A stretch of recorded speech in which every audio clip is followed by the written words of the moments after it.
देखिए हमारा एक नया प्रश्न अब स्टार्ट होने वाला है जिसका नाम है जीवाश्म ईंधन की हानियां।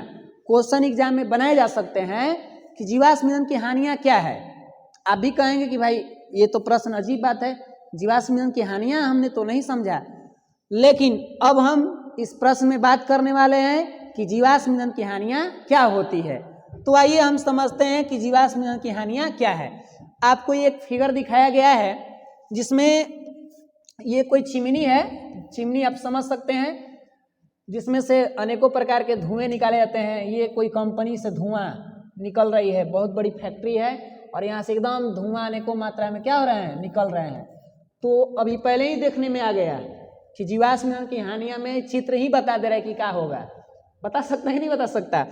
तो आइए देखते हैं कि क्या हानियां हो सकती हैं जीवाश्म ईंधन की। पहला कह रहा है कि जीवाश्म ईंधन को जलाने से, किस ईंधन को जलाने से, जीवाश्म ईंधन को जलाने से निकलने वाले धुआं वायु प्रदूषण करते हैं। जीवाश्म ईंधन की हानियां नंबर 1 हम समझ रहे हैं कि जीवाश्म ईंधन को जलाने से निकलने वाले धुआं वायु प्रदूषण करते हैं। ये हानियों में बहुत बेहतरीन हानियां हैं। और बेहतरीन हानियां का मतलब बहुत खतरनाक समझ लीजिए, ठीक है ना। और आगे देखिए, अब इसमें बात कर रहा है क्या बात कर रहा है, थोड़ा सा समझ लिया जाए, इसको क्लियर कर दें। अब देखिए कह रहा है कि जीवाश्म ईंधन को जलाने से कार्बन, नाइट्रोजन और सल्फर के ऑक्साइड उत्पन्न होते हैं और जिसके कारण अम्लीय वर्षा होती है। अब देखिए यहाँ पर क्या हो रहा है भाई, अम्लीय वर्षा का नाम सुने हैं क्या कभी आप लोग? Acid rain. पहले फिर से समझिए, जीवाश्म ईंधन को जलाने से कार्बन, नाइट्रोजन और सल्फर के ऑक्साइड उत्पन्न होते हैं। जो हम जीवाश्म ईंधन जलाते हैं, जैसे कोयला जलाते हैं या एलपीजी, ये सब पेट्रोलियम में आ जाता है ना जी, प्राकृतिक गैस भी तो है इसमें। इन सभी को जब हम जलाते हैं अधिक मात्रा में तो इसमें से क्या उत्पन्न होते हैं, कार्बन, नाइट्रोजन, सल्फर के ऑक्साइड, और ये आगे चल के क्या उत्पन्न कर देंगे, अम्लीय वर्षा होने में सहायक हो जाते हैं। इनके कारण ही अम्लीय वर्षा होती है। और अम्लीय वर्षा का मतलब जो बारिश के रूप में आए और उसके अंदर अम्ल की मात्रा हो जाती है। और जानते हैं ना कि जब अम्लीय वर्षा होती है तो पृथ्वी पर रहने वाले जो जलीय जीव हैं, जो पेड़ पौधे हैं, उनको तो भारी मात्रा में हानि होती है। और जब उनको हानि होगी तो उनका प्रभाव कुछ तो हमारे ऊपर भी जाएगा। समझ रहे हैं बातें? इसीलिए ये हमारे जीवाश्म ईंधन के हानियों में नंबर 2 पर हमने इसको रख दिया। ये कोई जरूरी नहीं है नंबरिंग से, लेकिन फिर भी हमने अपने हिसाब से रखा। तो आगे हम पढ़ते हैं हानियां क्या कह रहा है। कह रहा है कि जीवाश्म ईंधन के जलने से वायु में हानिकारक, किसमें जी, वायु में हानिकारक कणिकाएं, धुआं प्रदूषण फैलता है जिसके कारण श्वसन, जो हम सांस लेते हैं, श्वसन से संबंधित रोग फैलते हैं। अब बताइए कि जो जीवाश्म ईंधन जलाए गए और उसके अंदर से जो कण निकला, जो वायु प्रदूषण हुआ, उन सभी के चलते हमारा सांस से संबंधित, जैसे कुछ कभी सुने होंगे दामा हो गया, ये सब क्या है, ये हमारे श्वसन से संबंधित रोग फैल जाते हैं। किसके वजह से? तो हम जीवाश्म ईंधन को जलाने से। अब बताइए, हम लोग जीवाश्म ईंधन का इतना खपत कर रहे हैं, इतना धुआं बड़ी बड़ी कंपनियां निकाल रही है, वे कंपनियों के धुएं के जो कण होते हैं उनसे क्या होता है, वायु प्रदूषण होता है। और उस प्रदूषण के कारण क्या हो रहे हैं, श्वसन से संबंधित रोग फैले जा रहे हैं। अब इस पर आदमी सोच रहा है कि कंट्रोल करें, नियंत्रण करें, लेकिन कितना नियंत्रण करेगा। इतना दिन पर दिन टेक्नोलॉजी के साथ साथ कंपनियां बढ़ी जा रही है कि भाई धुएं तो हो ही रहे हैं। तो इस तरीका से ये हानि नंबर हमारा 3 था।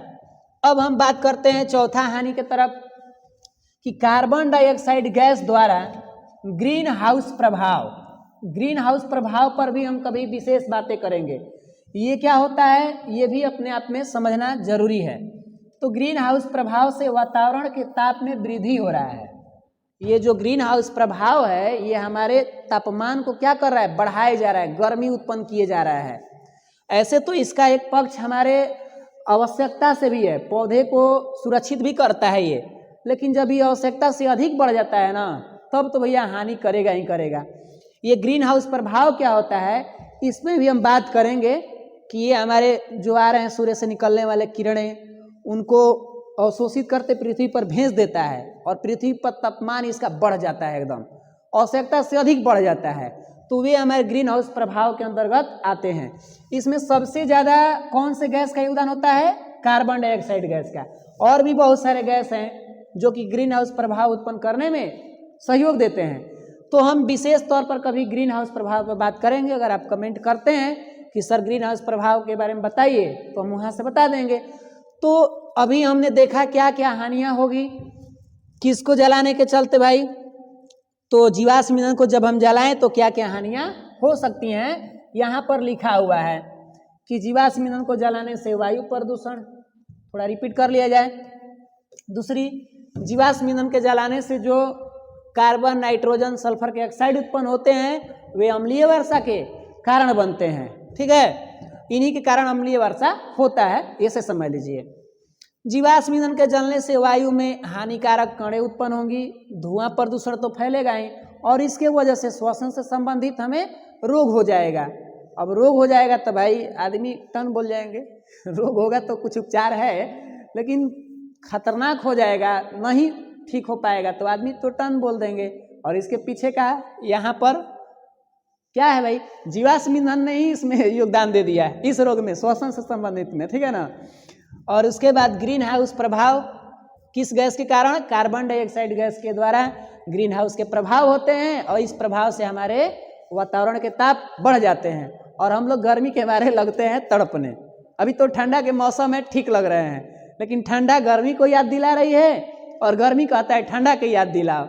यानी जो चीज़ें हमारे पास रहती है उसकी थोड़ी हम कीमत कम कर पाते हैं और जो दूर होती है उसकी कीमत थोड़ा अधिक अधिक कर पाते हैं। ऐसा हमारा पता ना विचार है कि क्या है। तो इस तरीक़ा से हम उम्मीद करते हैं कि आपको ये आज का वीडियो समझ में आया होगा। तब तक के लिए आप मस्त रहिए, स्वस्थ रहिए और कभी कभार आपको इच्छा हो तो आप वीडियो को शेयर भी करें, लाइक सब्सक्राइब भी करें और अच्छे से नॉलेज लेते रहें, पढ़ते रहें। बस मेहनत करने से पीछे न हटिए क्योंकि हम आपके लिए लगे रहेंगे, यही ना कहना है। तो बस आज के लिए इतना ही। जय हिंद, जय भारत।